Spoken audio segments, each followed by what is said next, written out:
Bismillahirrahmanirrahim. Assalamualaikum warahmatullahi wabarakatuh. Alhamdulillah wassalatu wassalamu ala Rasulillah wa ala alihi wa sahbihi wa mawalah wa la hawla wa la quwwata illa billahi wa ba'du. Alhamdulillah, di pagi menjelang siang ini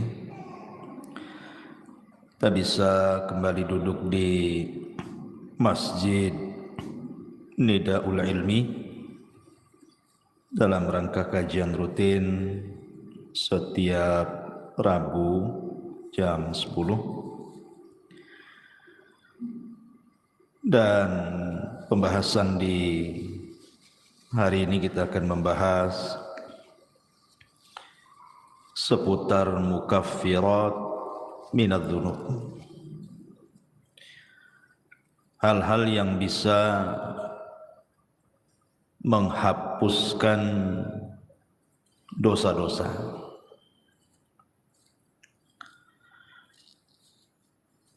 Tapi yang dimaksud di sini tentu tidak semua dosa. Karena dosa itu terbagi menjadi 3. Ada dosa yang disebut dengan dosa yang paling besar yang tidak mungkin diampuni, seperti kesyirikan. Itu tidak mungkin diampuni kecuali kalau dia bertobat. Karena itu berdasarkan nas Al-Quran, innallaha la yaghfiru an yushraka bihi wa yaghfiru ma duna dzalika liman yasha. Allah tidak akan mengampuni dosa orang yang menyekutukannya, dan Allah hanya mengampuni dosa selain itu. Yang kedua, ada dosa yang berkaitan dengan manusia, dan ini yang ditangguhkan ampunannya. Walaupun seseorang sudah meminta ampun kepada Allah Subhanahu wa taala, kalau belum mendapatkan keridhaan dan keikhlasan orang yang kita sakiti, kita zalimi, kita ambil haknya, kita rampas kehormatannya dan begitu seterusnya,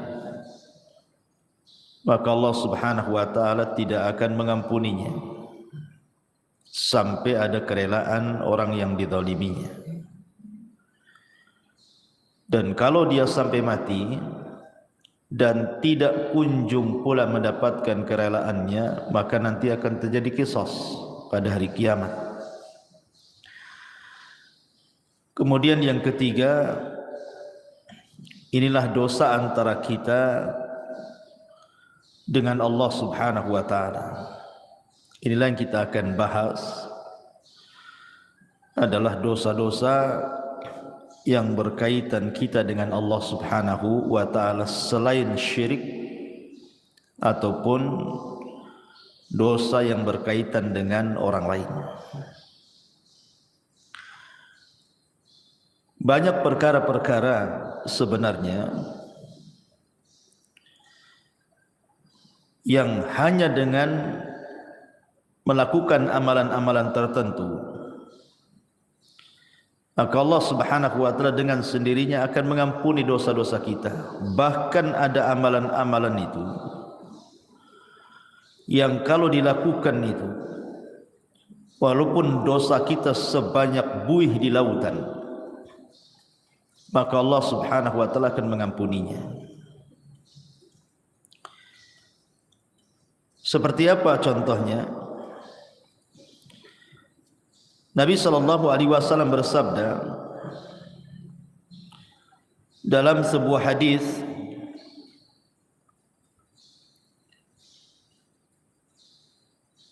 yang dikeluarkan oleh Imam Muslim dan yang lainnya,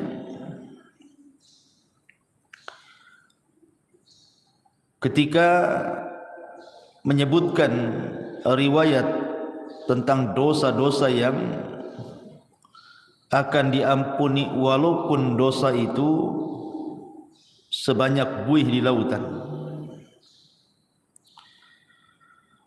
Kata Nabi sallallahu alaihi wasallam,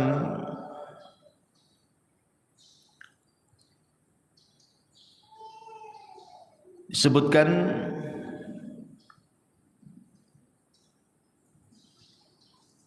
Taib.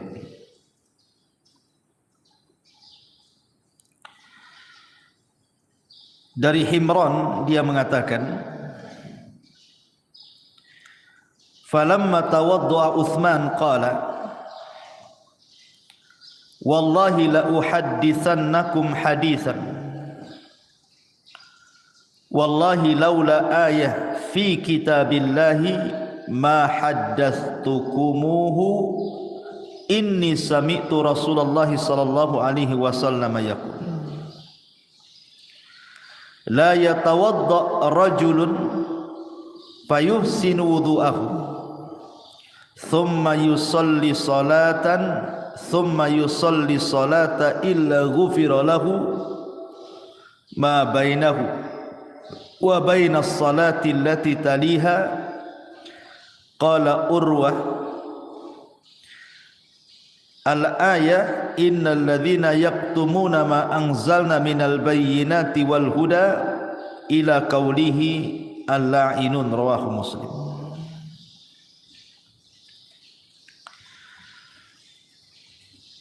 Dari Himran dia mengatakan,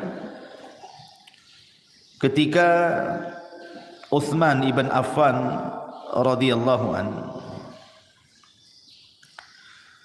beliau melakukan wudu. Kemudian dia mengatakan, demi Allah, saya akan ceritakan kepada kalian sebuah hadis. Demi Allah, kalau bukan karena ayat dalam Al-Quran, tentu aku tidak akan ceritakan ini kepada kalian. Aku mendengar Nabi SAW bersabda, tidaklah seseorang berwudu, kemudian memperbaiki wudunya, kemudian salat, maksudnya salat 2 rakaat wudu, kecuali akan diampuni antara dia dan jarak solat dia yang akan dilakukan setelahnya. Maka Urwah mengatakan yang dimaksud ayat oleh Uthman itu adalah sesungguhnya orang-orang yang menyembunyikan apa yang kami turunkan dari keterangan-keterangan dan petunjuk sampai kepada perkataannya, merekalah orang-orang yang akan dilaknat oleh Allah Subhanahu wa ta'ala. Lihat bagaimana di sini Uthman ibn Affan radhiyallahu anhu menjelaskan bahwa wudu itu bisa menggugurkan dosa. Jadi tetesan-tetesan air wudu itu bisa menggugurkan dosa kita.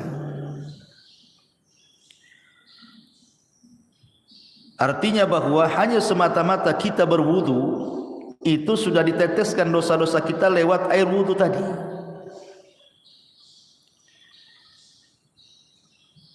Bahkan Nabi SAW juga mengatakan dalam riwayat Muslim dari Abi Hurairah radhiyallahu anhu, man sabbahallaha fi duburi kulli salatin thalathan wa thalathin wa hamidallaha thalathan wa thalathin wa kabbarallaha thalathan wa thalathin fatilka tis'atan wa tis'un wa qama tamamul mi'ati la ilaha illallah wahdahu la syarika lah lahul mulk wa lahul hamdu wa huwa ala kulli syai'in qadir ghufirat khotoyahu wa in kanat mithla zabadil bahri. Jadi kalau seandainya wudu tadi Bu itu sudah menggugurkan dosa, semata-mata ibu wudu itu bisa menggugurkan dosa tuh dari air-air wudu itu. Kemudian ibu melaksanakan sholat wajib. Setelah sholat wajib itu kan ada zikir Bu. Lihat bagaimana keutamaan zikir ba'da salat itu. Barang siapa yang bertasbih setiap selesai salat 33 kali, maksudnya ucapan subhanallah, kemudian mengucapkan alhamdulillah 33 kali, kemudian mengucapkan takbir Allahu Akbar 33 kali, maka jumlahnya 99 kali, digenapkan dengan la ilaha illallah wahdahu la syarikalah lahul mulku wa lahul hamdu wa huwa ala kulli syai'in qadir, kecuali akan dihapuskan kesalahannya walaupun sebanyak buih di lautan. Jadi jangan pernah meremehkan zikir setelah solat. Lihat bagaimana keutamaannya, luar biasa. Siapa yang bisa menghitung buih di lautan? Tidak ada. Tapi Nabi SAW mengatakan walaupun dosa kita seperti buih di lautan akan diampuni. Kemudian contoh yang lain dari Abu Hurairah radhiyallahu an, hadis ini disepakati Bukhari dan Muslim. Nabi SAW mengatakan man qala subhanallah wa bihamdi fi yaumin mi'ata marratin huttat khatayahu wa in kanat mithla zabadil bahri. Siapa yang melazimkan ucapan subhanallah wa bihamdi, kan mudah Bu ya, subhanallah wa bihamdi, sekali dengar saja hafal tuh. Fi yaumin mi'ata marrah, dalam satu hari itu 100 kali. Pamannya ibu bagilah, pagi berapa kali, siang berapa kali, sore berapa kali, malam berapa kali, pokoknya 100 kali dalam sehari. Tapi lihat pahalanya, maka akan dihapuskan kesalahannya walaupun seperti buih di lautan. Subhanallah. Hanya mengucapkan subhanallah wa bihamdi 100 kali itu sudah menghapuskan kesalahan kita walaupun sejumlah buih di lautan. Atau contoh yang lainnya, hadis dari Abi Hurairah yang dikeluarkan oleh Imam An-Nasa'i dan Ibnu Hibban dalam sahihnya, man qala hina ya'wi ila firashihi la ilaha illallah wahdahu la syarika lah lahul mulku wa lahul hamdu wa huwa ala kulli syai'in qadir la haula wa la quwwata illa billahil aliyyil azim subhanallah walhamdulillah wa la ilaha illallah Allahu akbar ghufirat lahu dhunubuhu aw khatayahu wa in kanat mithla zabadil bahri. Siapa yang menuju pembaringannya sebelum tidur, maksudnya Bu, ibu baca la ilaha illallah wahdahu la syarikalah, tidak ada sembahan yang berhak disembah kecuali Allah, dialah semata yang tidak ada sekutu baginya. Lahul mulku wa lahul hamdu, baginya kerajaan, baginya pujian, wa huwa ala kulli syai'in qadir, dan dia atas segala sesuatu maha mampu. La haula wa la quwata illa billahil aliyyil azim, tidak ada daya dan kekuatan kecuali milik Allah yang maha tinggi lagi maha agung. Subhanallah, maha suci Allah. Walhamdulillah, segala puji hanya milik Allah. Wa la ilaha illallah, tidak ada sembahan yang berhak disembah kecuali Allah. Wallahu akbar, dan Allah maha besar, kecuali akan diampuni dosanya atau kesalahannya walaupun kesalahan ibu itu sejumlah buih yang ada di lautan. Hanya membaca 1 kali ini saja loh sebelum tidur.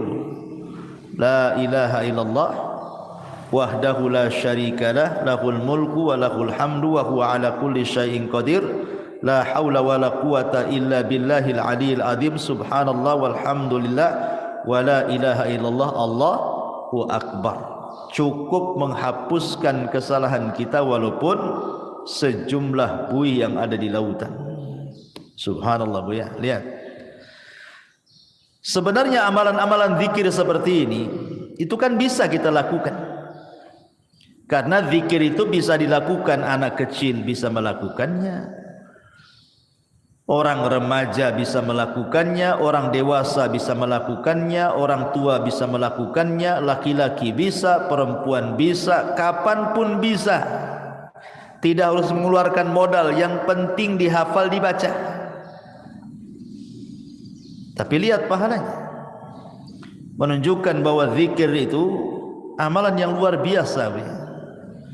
Salah satu penyebab dosa-dosa kita diampuni adalah dengan cara berzikir, baik berzikir yang sudah ditetapkan seperti setelah solat yang saya tadi sebutkan, ataupun sebelum tidur, ataupun zikir umum tadi, membaca subhanallah wa bihamdi 100 kali. Tapi itu sudah cukup tuh menghapuskan dosa kita walaupun sejumlah buih di lautan. Luar biasa. Sebenarnya Islam itu mudah gitu ya. Cuman kita saja yang kadang-kadang sulit untuk atau malas untuk melakukannya. Zikir kan beda Bu dengan solat. Harus ke masjid kalau laki-laki, harus ada gerakan walaupun ibu di rumah. Zakat harus pakai harta, haji apalagi capek-capek. Zikirnya hanya ngomong saja. Itu saja kadang-kadang malas kita berzikir. Tapi kita akan sebutkan beberapa amalan yang bisa menghapuskan banyak dosa. Yang pertama, bersolawat. Bersolawat kepada Nabi sallallahu alaihi wasallam. Dari Anas radhiyallahu an, Nabi sallallahu alaihi wasallam bersabda, "Man shalla alayya salatan wahidatan sallallahu biha asyra salawatin wa khutta anhu biha asyra sayyiatin wa rafa'ahu Allahu biha asyra darajat." Barang siapa yang bersalawat kepadaku 1 kali, kata Rasulullah, maka Rasul akan bersalawat 10 kali kepada kita, dan kesalahan kita akan dihapus sebanyak 10 kesalahan, dan kita akan diangkat dengan 10 tingkatan. Hanya bersalawat saja Bu. Allahumma salli ala Sayyidina Muhammad, hanya ngomong begitu, maka Allah akan utus malaikat membawa salawat kita menuju mana? Malaikat akan datang ke kuburan Nabi, kemudian akan memberitahukan kepada Nabi kita bahwa ada di antara umatmu yang bersalawat kepadamu, maka Rasul akan bersalawat 10 kali kepada kita. Subhanallah, apalah sulitnya bersalawat sambil jalan dari sini pulang, atau tadi dari rumah ke sini Allahumma sholli ala Muhammad, kan enggak ada susah. Biasakan. Kalau bisa setiap ibu kaget itu yang dibaca. Karena saya di masyarakat itu aneh-aneh, kalau orang kaget apa pula yang diomongkan tuh. Ya. Bahkan saya punya kawan tuh, kalau kaget bilang jangkrik, kan sayang gitu. Kaget aja jangkrik katanya, ya Allah kan. Apa susahnya Allahumma sholli ala Muhammad daripada jangkrik yang disebut? Ya, jadi salawat itu 1 kali sudah menghapuskan 10 kesalahan dari kita, mengangkat lagi 10 derajat dari kita. Rasul pula bersalawat 10 kali kepada kita. Ini yang pertama. Yang kedua adalah al-istighfar. Astagfirullah, astagfirullah, kan itu Bu ya. Kan mudah itu istighfar, sambil sini jalan pulang itu kan bisa astagfirullah, astagfirullah gitu ya. Disebutkan dalam sebuah hadis Nabi sallallahu alaihi wasallam mengatakan, "Man lazimal istighfar ja'alallahu min kulli dzikin faraja." Siapa yang melazimkan baca istighfar, maka Allah akan jadikan kesulitannya lapang. Bahkan Nabi Allah Subhanahu wa taala berfirman, "Wa man ya'mal su'an aw yadhlim nafsah thumma yastaghfirillaha yajidillah ghafurar rahima." Siapa yang melakukan kesalahan dan mendolimi dirinya, kemudian dia memperbanyak istighfar, maka Allah Subhanahu wa taala akan mengampuni dosanya, karena dia zat yang maha pengampun lagi maha penyayang. Dan lebih khusus lagi Rasul mengatakan, man istaghfarallaha fi duburi kulli salatin thalatha marrat faqala astaghfirullah alladzi la ilaha illahu al-hayyul qayyum wa atubu ilaih, ghufira lahu wa in kana qad farra minaz zahfi. Barang siapa yang mengucapkan astaghfirullah setiap selesai salat 3 kali saja, astaghfirullah alladzi la ilaha illahu al-hayyul qayyum wa atubu ilaih, maka Allah akan ampuni walaupun dia membawa dosa pernah lari dari pertempuran. Lari dari peperangan itu, Bu, dosa besar. Enggak boleh orang lari dari peperangan itu, kecuali kalau musuhnya lebih banyak. Umpamanya lebih dari 3 orang, 1 melawan 3 orang, boleh lari. Tapi 1 melawan 2 orang enggak boleh lari, sebab kalau lari dosa besar. Walaupun dia punya dosa besar, lari dari pertempuran, kalau dia istighfar 3 kali setelah sholat, Allah akan ampuni dosanya. Luar biasa. Ini yang kedua. Yang ketiga, salawatul khams, salat 5 waktu. Dari Abu Hurairah radhiyallahu an, Nabi SAW bersabda yang dikeluarkan Imam Muslim, as-salawatul khamsu wal jum'ati ilal jum'ati kafaratun lima bainahunna ma lam taghshal kabair. Salat 5 waktu dan Jumat ke Jumat adalah kafarah bagi dosa-dosanya selama dia tidak menenggelamkan diri dengan dosa besar. Sekarang ini, Bu, melakukan dosa kecil itu mudah sekali. Kalau dulu mungkinlah ya melakukan dosa kecil tetapi agak sulit gitu ya. Tapi kalau sekarang ini hampir tiap hari kita melakukan dosa kecil, Bu. Karena setiap kita ini punya handphone masalahnya. Terkadang di handphone itu kan nengok YouTube, nengok Facebook, nengok TikTok, ya kan? Atau apalah gitu ya. Terkadang nengok aurat di situ, entah laki-laki entah perempuan. Ya, yang di iklan-iklan lewat gitu kan. Kadang-kadang yang lewat di iklan itu kan enggak pakai jilbab juga tuh. Kadang-kadang ada yang lagi sepak bola gitu kan, di atas lutut celananya itu kan aurat laki-laki. Kadang terlihat laki-laki, terlihat aurat perempuan hampir setiap hari. Entah di iklan, entah di apa gitu kan. Itu kan termasuk dosa kecil. Maka kalau seseorang kemudian melanggengkan solat 5 waktu, maka solat dari zuhur ke asar, asar ke maghrib, maghrib ke isya, isya ke subuh, subuh ke zuhur, itu di antara selang waktu solat wajib ke wajib berikutnya itu menghapuskan dosa. Bahkan di zaman Nabi ada seorang anak muda itu berkhalwat dengan seorang perempuan, tapi tidak melakukan zina, maksudnya zina benaran. Hanya mungkin ya pegang-pegang, peluk-peluk, cium-cium gitu saja kan. Tapi tidak sampai zina besar. Tapi di mata para sahabat, dosa yang seperti itu sudah dianggap dosa besar itu. Nyesel dia. Datang dia kepada Nabi. Rasul, saya sudah melakukan dosa besar katanya. Kenapa? Kata Rasul, tadi saya berkhalwat dengan seorang perempuan begini, tapi tidak sampai melakukan zina besar, hanya berkhalwat saja.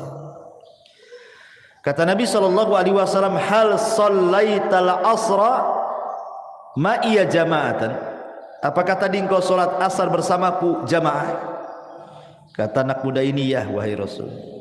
Apa kata Rasul? Idhab faqad ghafarallahu lak, pergi kamu, Allah sudah ampuni dosamu. Kenapa? Karena Allah mengatakan innal hasanat yudhibna sayyi'at, bahwa kebaikan-kebaikan itu bisa menghapuskan keburukan. Taib. Selanjutnya apa lagi? Sedekah. Dalam sebuah hadis yang dikeluarkan ataupun dari sahabat Hudzaifah bin Yaman, ketika Umar bin Khattab radhiyallahu an menanyakan kepada Hudzaifah soal fitnah yang akan terjadi di akhir zaman, maka kemudian adalah yang kemudian Hudzaifah bin Yaman mengatakan, ana sami'tuhu yaqul, aku mendengar Nabi SAW bersabda, kata Hudzaifah, fitnatur rajuli fi ahlihi wa malihi wa jarihi tukaffiruha as-salatu was-siyamu was-sadaqah. Fitnah seseorang dari keluarganya, dari hartanya, dari tetangganya itu bisa digugurkan dengan salat, puasa dan sedekah. Jadi sedekah juga bisa menggugurkan dosa. Bahkan kalau seandainya sedekah itu dilakukan secara sirriyah, tidak terang-terangan, Bu, yang tahu hanya ibu dengan Allah Subhanahu wa taala saja.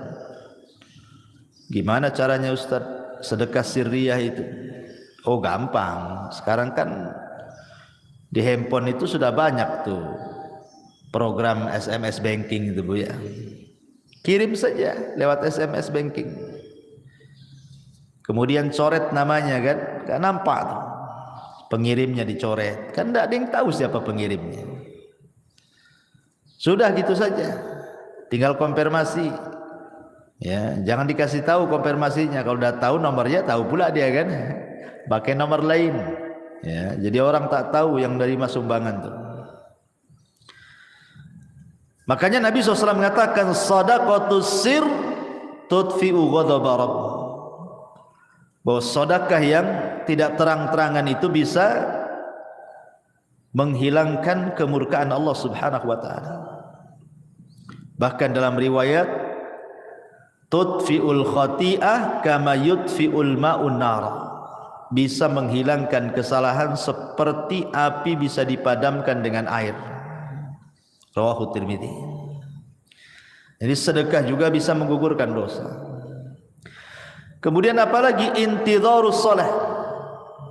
Intidharus shalah, menunggu waktu salat.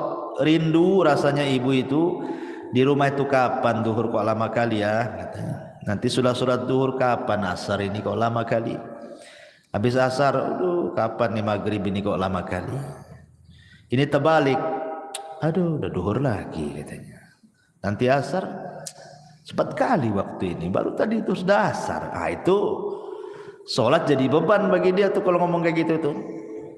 Tapi kalau orang rindu menunggu sholat dan ingin sholat kembali, maka Nabi SAW mengatakan, isbagul wudu fil makari wa i'malul aqdam ilal masajid wa intidharus salati ba'da salah yughassilul khataya ghuslan. Sempurnakan wudumu ketika engkau susah untuk berwudu, entah airnya dingin, kayak sekarang kan lagi hujan terus nih di Batam nih, perasaan greges terus kan, Bu, ya, dingin-dingin terus. Apalagi datang subuh, nengok air kayak nengok es gitu ya. Tapi dipaksakan wudu, itu namanya menyempurnakan wudu. Gak suka nyentuh air pun tetap dia berwudu. Ataupun melangkahkan kaki ke masjid, ataupun menunggu sholat setelah sholat, maka itu bisa mencuci kesalahan-kesalahannya. Hadis ini sahih ala syarti Muslim dan dikatakan oleh Syekh Albani sebagai hadis sahih. Jadi menunggu salat ke salat itu bisa menggugurkan dosa. Kemudian apalagi seseorang yang terkena penyakit ataupun seseorang yang dilanda kesulitan, kesedihan, masalah gitu ya. Kemudian dia sabar. Kata Nabi SAW dari hadis Aisyah radhiyallahu anha, ma min musibatin tusibul muslim illa kaffarallahu biha anhu hatta syaukata yushakah. Rawahul Bukhari. Tidaklah sebuah musibah menimpa seorang muslim kecuali Allah Subhanahu wa taala akan jadikan itu kafarah bagi dia, penghapus dosa-dosanya. Sampai kepada duri yang menancap sekalipun kalau dia sabar. Umpamanya ibu ni jalan kaki dari sini,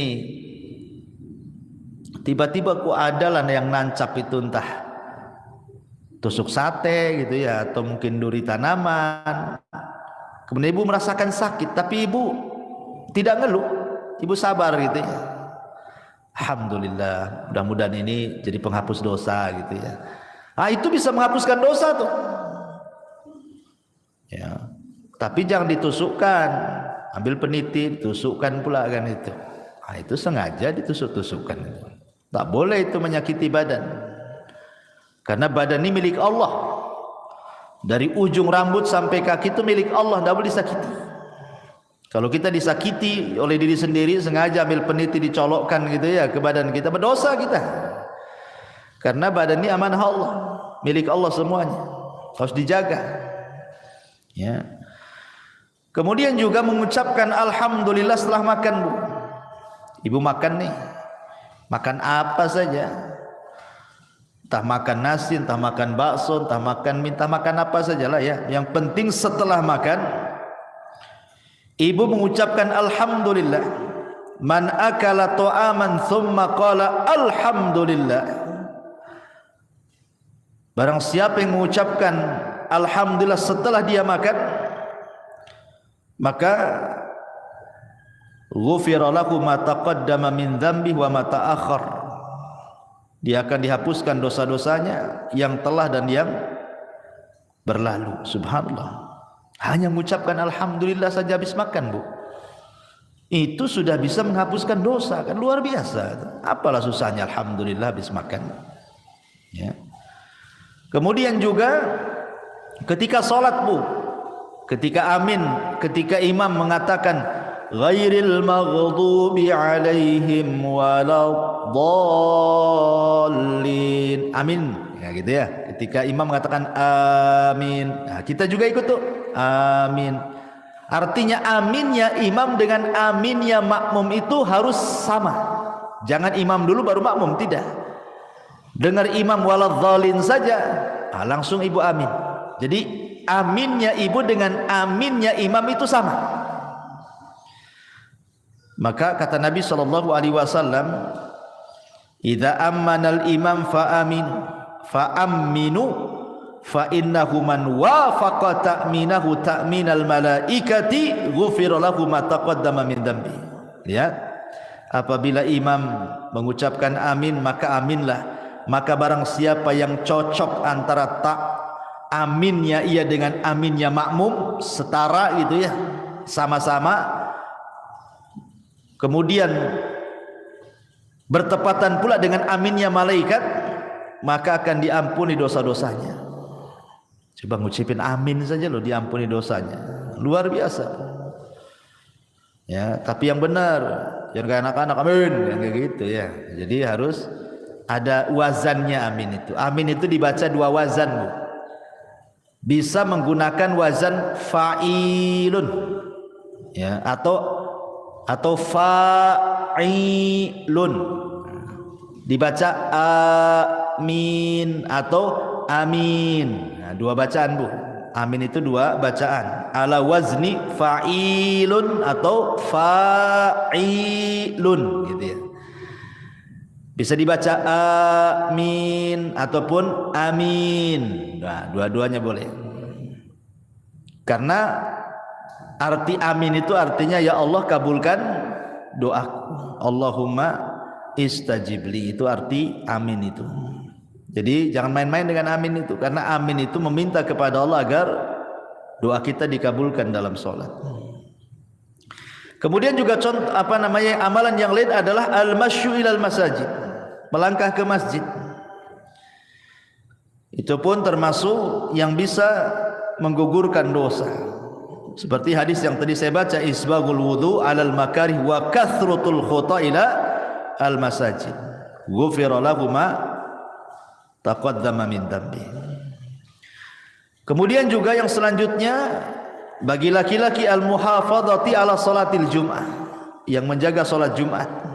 Karena Rasul mengatakan al-jum'atu ila al-jum'ati kafaratun lima bainahuma. Subhanallah. Jadi kalau seorang laki-laki melaksanakan Jumat nih, pemain Jumat ini, betul-betul dia melaksanakan Jumat. Kemudian nanti ketemu Jumat minggu depan tuh Bu, antara Jumat sekarang dengan Jumat minggu depan itu dosa kita sudah diampuni itu. Ya, makanya ibu dorong suami itu jangan malas-malas ke masjid untuk sholat Jumat kalau datang Jumatan itu. Cepatlah bang ke masjid biar dapat unta. Nanti kalau terakhir nggak dapat tuh telur ayam pun tak dapat gitu ya. Kemudian juga yang bisa menghapuskan dosa adalah kafaratul majlis Bu.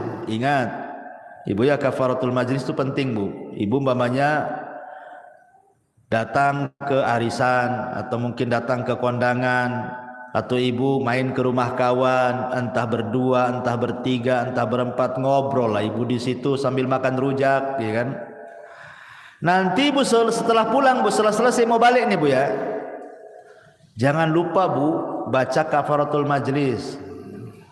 Subhanakallahumma bihamdika asyhadu an la ilaha illa anta astaghfiruka wa atubu ilaih. Kata kawannya kayak ustad aja katanya. Ini habis ngaji ya. Bukan kafaratul majlis, bukan penutup kajian. Kafaratul majlis itu penutup majlis. Kenapa Bu disarankan membaca kafaratul majlis? Yang namanya orang ngobrol bertiga, berempat, apalagi orang rame Bu, terkadang adalah yang keseleo ngomong tuh.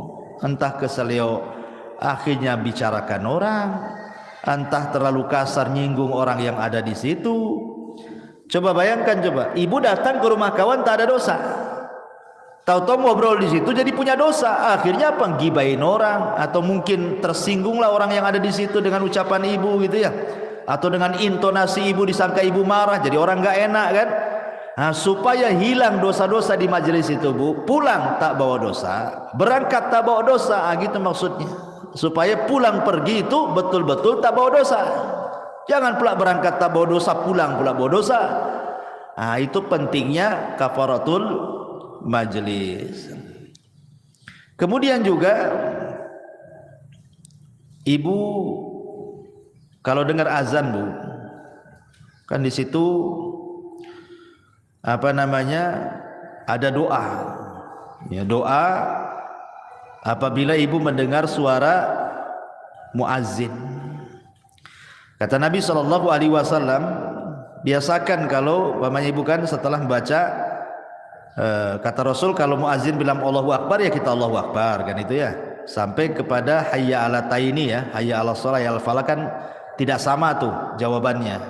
Ibu membaca la haula wala quwata illa billah, habis itu kemudian membaca doa azan kan, Allahumma rabb hadhihi da'wati tamah sampai selesai. Selepas itu ibu membaca asyhadu an la ilaha illallah wahdahu la syarikalah wa anna muhammadan abduhu wa rasuluhu raditu billahi rabbah wa bi muhammadin rasulah wa bil islami dina ghufira lahu min dzambihi. Kalau ibu membaca selepas mendengar azan asyhadu an la ilaha illallah wahdahu la syarikalah wa anna muhammadan abduhu wa rasuluh raditu billahi rabba wa bi muhammadin nabiyya atau rasula wa bil islami dina, maka akan diampuni dosa-dosanya. Coba hanya ngomong begitu saja diampuni dosa-dosanya ya. Kemudian juga at-tasamuh wal af, at-tasamuh wal af, memaafkan orang dan berlapang dada dari orang. Karena dalam sebuah ayat surah Al-Imran ayat 133 sampai 34, 134 Allah mengatakan, wasari'u ila maghfiratin min rabbikum wa jannatin arduhas samawati wal ardu uiddat lil muttaqin. Bersegeralah kalian kepada keampunan Rabb kalian, karena sorga seluas langit dan bumi diperuntukkan untuk orang-orang yang bertakwa. Siapa orang yang bertakwa di sini? Alladzina yunfiquna fis sarra'i wadh-dharra wal kadhiminal ghaid wal 'afina 'anil nas wallahu yuhibbul muhsinin. Orang yang bertakwa yang disediakan sorga seluas langit dan bumi itu, Yang akan mendapatkan ampunan itu adalah orang-orang yang berinfak baik dalam kondisi senang ataupun susah, dan orang-orang yang menahan emosi dan mudah memaafkan manusia. Tahan emosi, kalau lagi marah tahan. Itu bisa menghapuskan dosa, Bu. Jadi kalau ada orang yang nyakiti ibu, tiba-tiba ibu dimarahi orang, digibai orang, ya ibu manusiawi kan, pasti mau marah kan itu. Tapi ibu tahan-tahan marahnya. Ketika ibu menahan marah itulah dosa ibu diampuni itu. Apalagi sampai memaafkan. Kasih uzur. Sudahlah. Saya maafkan, memang dia gitu sih. Biasalah dia gitu. Dimudahkan gitu ya, disederhanakan masalah, Bu. Jangan dibesar-besarkan. Nanti jadi tengkar. Itu saja bisa menghapuskan dosa. Kemudian yang lain juga bacaan tahlil, Bu. Bacaan la ilaha illallah.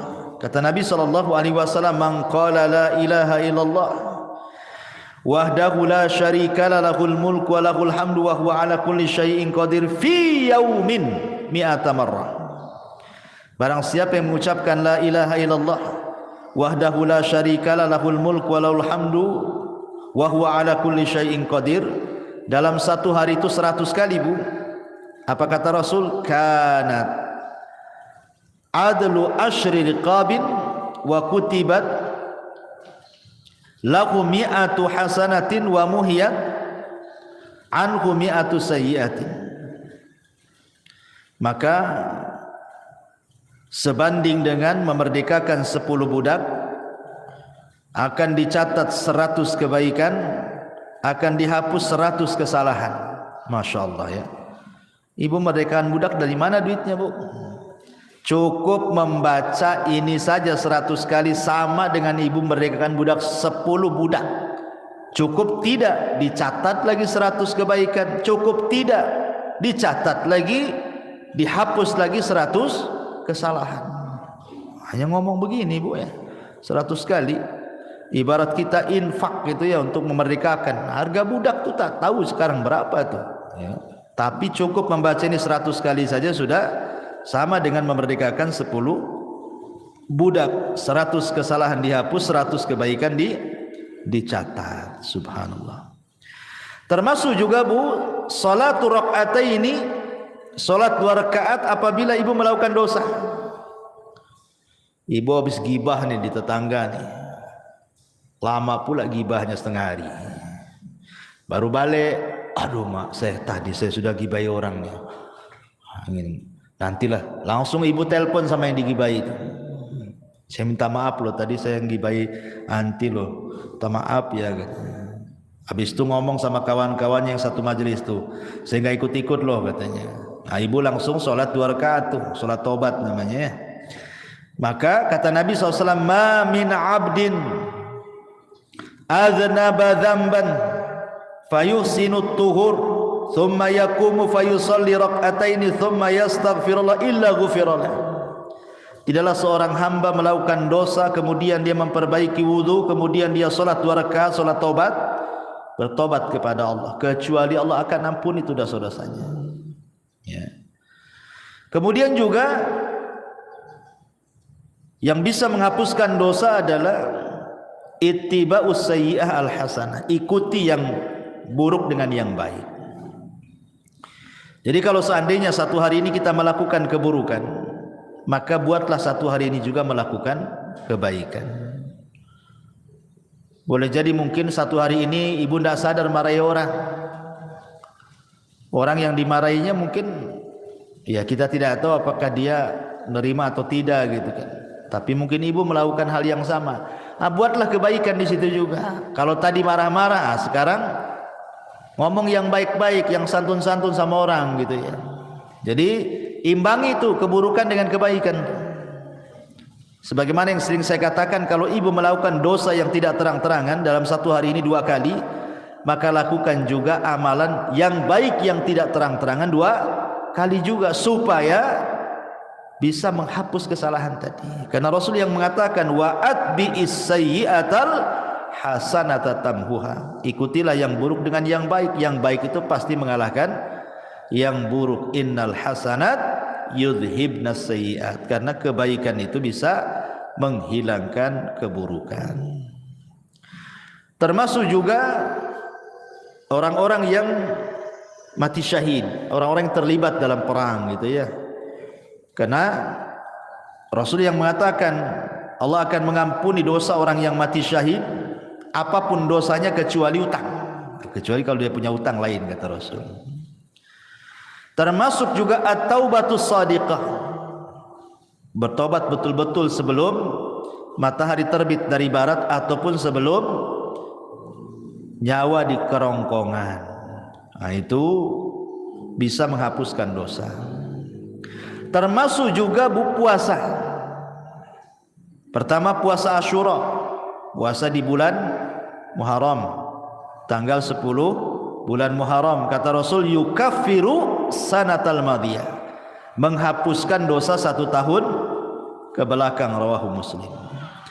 Ataupun puasa Arafah tanggal 9 bulan Dzulhijjah umpamanya ya. Rasul mengatakan yukaffiru sayyi'atal madiyatal baqiyah. Kalau puasa tanggal 9 Dzulhijjah ini lebih hebat lagi pahalanya, dihapuskan kesalahannya setahun ke belakang dan setahun ke depan, luar biasa. Ataupun puasa bulan Ramadan. Nah, itu kalau Ramadan jelas-jelas Bu ya, puasanya, sholat malamnya, Lailatul Qadarnya, itu menghapuskan dosa semua tuh.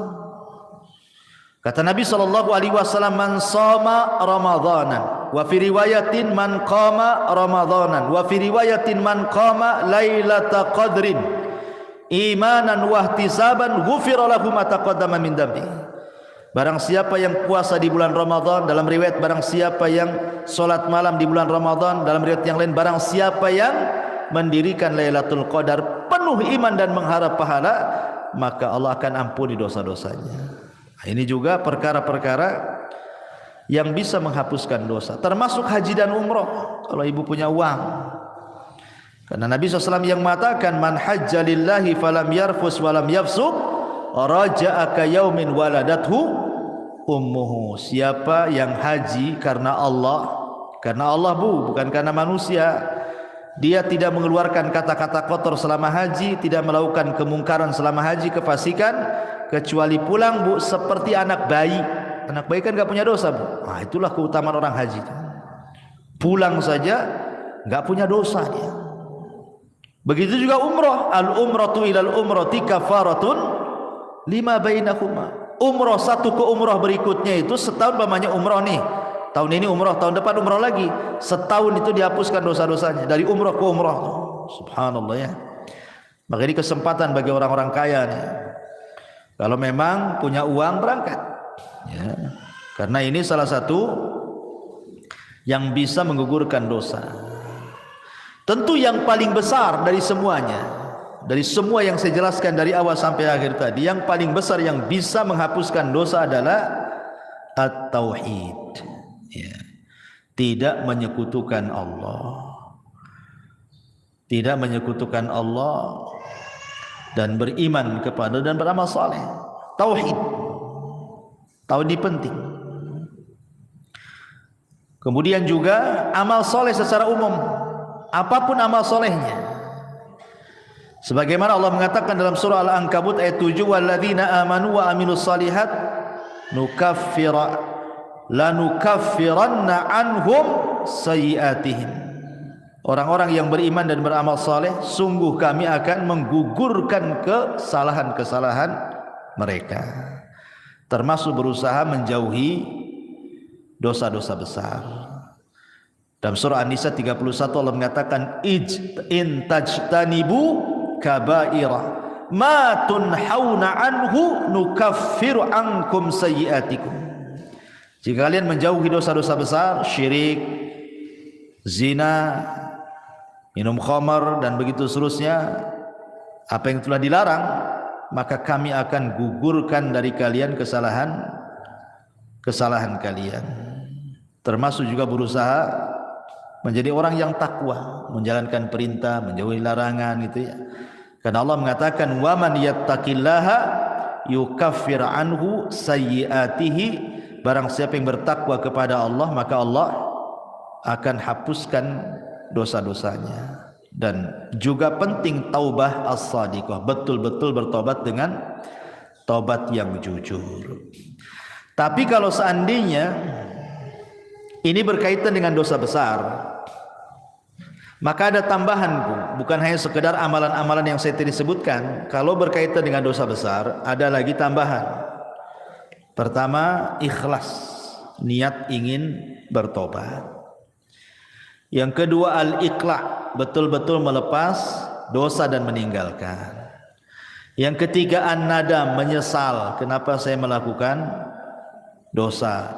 Yang keempat, aqdul azmi, betul-betul berjanji tidak mungkin kembali ke dosa itu.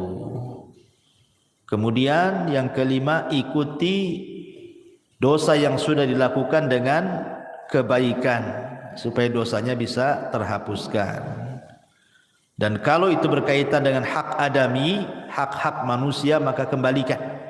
Pernah ngambil, balikin apa yang sudah diambil. Pernah zalimi, minta keridhaannya agar dimaafkan kezalimannya. Dan begitu seterusnya. Ma'asyiral muslimat yang dimuliakan Allah Azza wa Jalla. Adapun tentang keutamaan taubat sendiri, bertobat kepada Allah Azza wa Jalla, yang pertama, taubat itu menjadi penyebab Allah itu suka dengan kita. Makanya ada doa, Allahumma ij'alni minat tawwabin waj'alni minal mutatahhirin. Setiap kita habis wudu itu kan, ya Allah jadikan aku termasuk orang-orang yang bertobat dan termasuk orang-orang yang bersuci. Setiap wudu kita meminta kepada Allah seperti itu kan. Kenapa? Karena Allah mengatakan innallaha yuhibbu tawwabin wa yuhibbul mutatahhirin, karena Allah suka dengan orang-orang yang tobat dan suka dengan orang-orang yang bersuci. Ya. Yang kedua, bahwa tobat itu menyebabkan Allah mengampuni kesalahan kita dan menerima amalan kita. Dengan tobat itu Allah akan memaafkan kesalahan kita dan menerima amalan kita. Yang ketiga, dengan tobat itu kita diselamatkan dari neraka dan dimasukkan ke dalam surga, dan itulah keberuntungan yang sebenarnya. Faman zuhziha 'anil nar wa udkhilal jannah faqad faz. Siapa yang dikeluarkan dari neraka dan dimasukkan ke dalam surga, itulah keberuntungan yang sesungguhnya. Termasuk penyebab seseorang mendapatkan rahmatnya. Orang yang suka tobat itu, maka akan datang rahmat Allah. Karena Allah mengatakan, Allah itu lebih senang dengan tobatnya seorang hamba dibandingkan seseorang yang safar ke padang pasir bawa unta dan semua perbekalannya di atas unta. Ketika dia tidur, minggat pula lah unta itu karena nggak diikat. Akhirnya orang ini temenung, matilah aku di padang pasir ini, tak ada minum, tak ada makan, tak ada unta katanya kan. Akhirnya dia cari sana sini enggak ketemu, sudah pasrah dia mau mati di padang pasir. Akhirnya dia pun tertidur. Ketika terbangun, untanya pula depan mukanya. Apa enggak senang, Bu? Tapi Rasul mengatakan Allah lebih senang kepada hamba yang bertobat dibandingkan orang ini yang mendapatkan unta dan perbekalannya. Kenapa? Karena Allah itu akan mencurahkan rahmatnya kepada orang yang bertobat. Termasuk tobat juga adalah sebab mendapatkan pahala besar, dan termasuk tobat juga adalah mendapatkan banyak kebaikan setelah keburukan yang dilakukannya.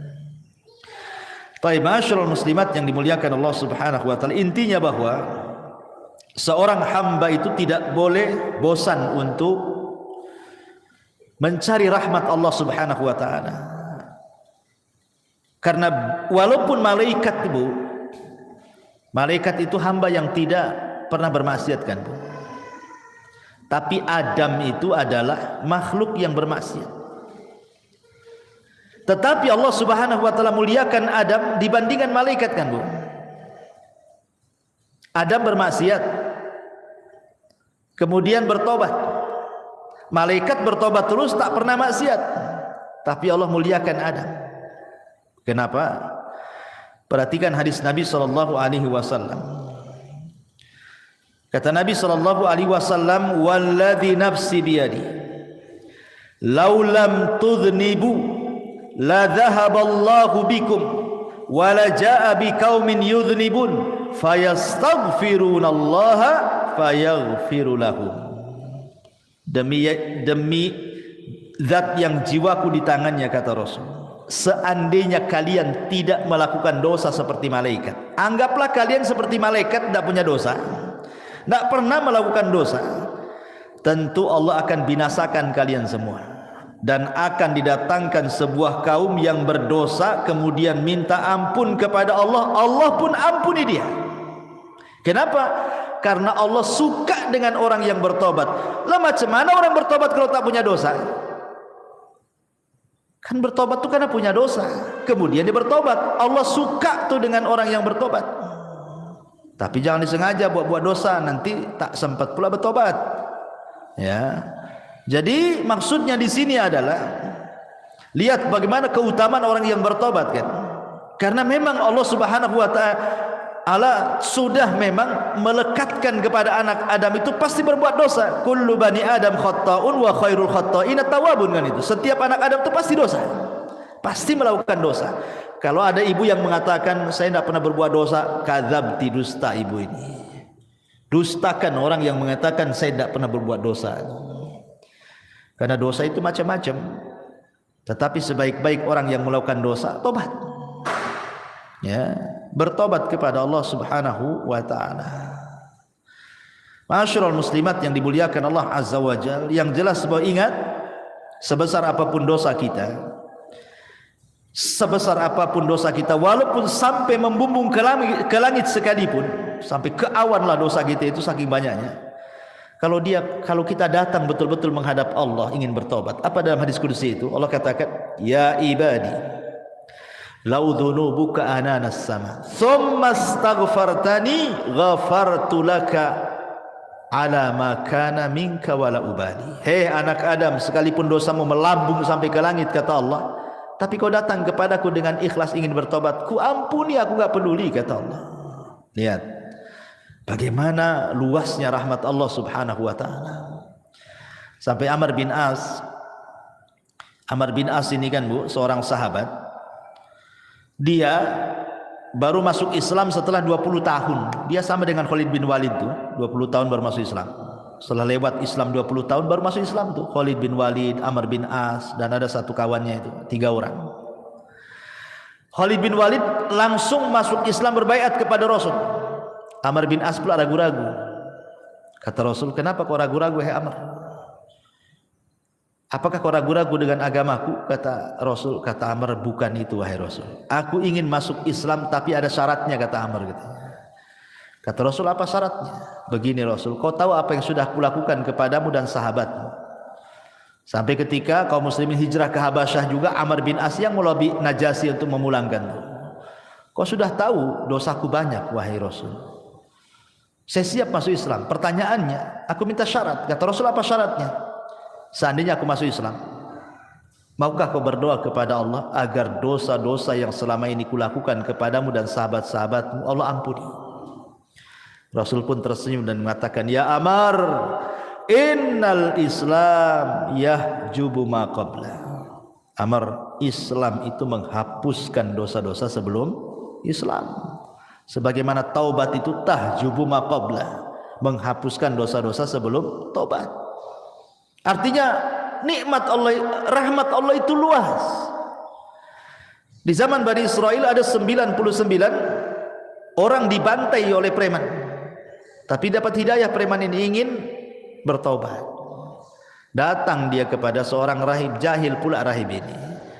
"Rahib, Pak Pendeta, saya ingin masuk bertobat nih. Saya sudah membunuh 99 jiwa nih. Macam mana cara nebusnya nih?" Kata pendeta itu, "Oh, nggak bisa, kau dosamu udah banyak tuh. Satu orang kau bunuh saja besar, 99 pula kau bunuh. Tak bisa, nggak ada tobat bagimu." Gitu. Marah dia, dibantai pula tuh si rahib itu. Genaplah 100 jiwa dia bantai.